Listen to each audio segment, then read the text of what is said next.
Bir ülke başkanı hayal edin. 8 yıl boyunca hizmetini gerçekleştirdikten sonra veda konuşması yapıyor. Belki de en çok bu konuşma hatırlanacak. Ve o kritik anda ne söylüyor sizce?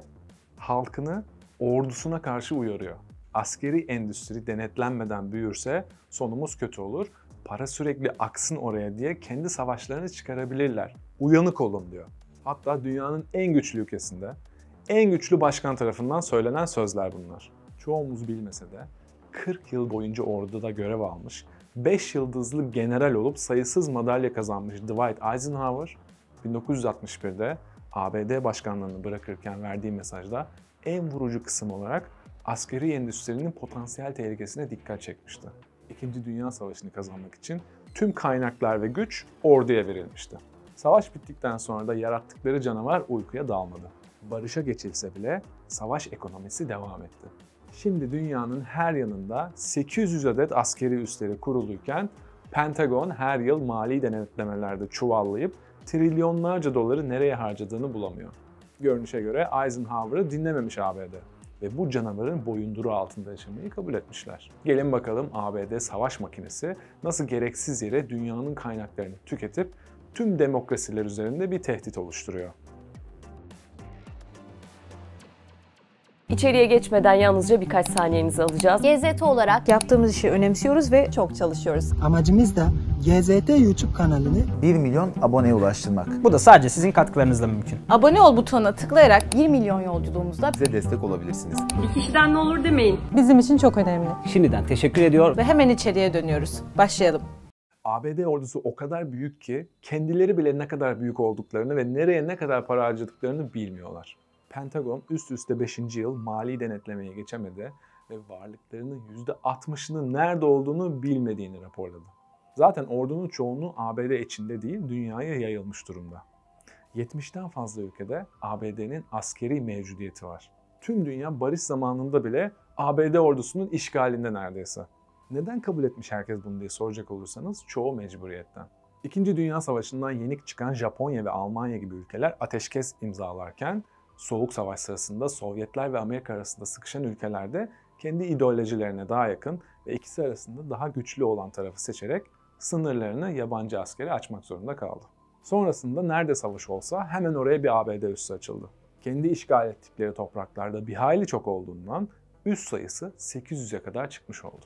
Bu üslerde 180 bine yakın personel çalışıyor. ABD her yere burnunu sokarken ülkesinde yabancı üslere izin veriyor mu? Tabii ki hayır. Dünyadaki yabancı askeri üslerin %90'ı ABD'ye ait. Peki bir girdiklerinde onları sonra ülkenizden nasıl çıkarırsınız? Çıkaramazsınız. Onların canı istemediği sürece. Mesela Almanya'da hala 119 askeri üs var. Ülkenizde bir yabancının 119 üssü varsa gerçekten bağımsızım diyebilir misiniz bilmiyorum. Reason that the base is opening now is so that our soldiers could actually be assigned here, and it's very, very significant. This is the first time in the long relationship between the United States and Israel that soldiers from the United States are going to be permanently assigned to a base in Israel. And it just shows our commitment to working with Israel and protecting Israel from threats. Bunlardan Ramstein gibi büyük yerleşkeler neredeyse ülke içinde ülke olmuş durumda. Kendi okulları, lojmanları, bir sürü restoranları, stadyuma kadar her şey var üstte. İkinci Dünya Savaşı'ndan sonra üsler çoğalsa da ABD'nin yayılmacı politikası 1800'lü yıllara dayanıyor. Avrupa'nın kolonileştirme çabalarına karşı çıkıp kendi etki alanımızı genişletmeliyiz demişti siyasetçilere.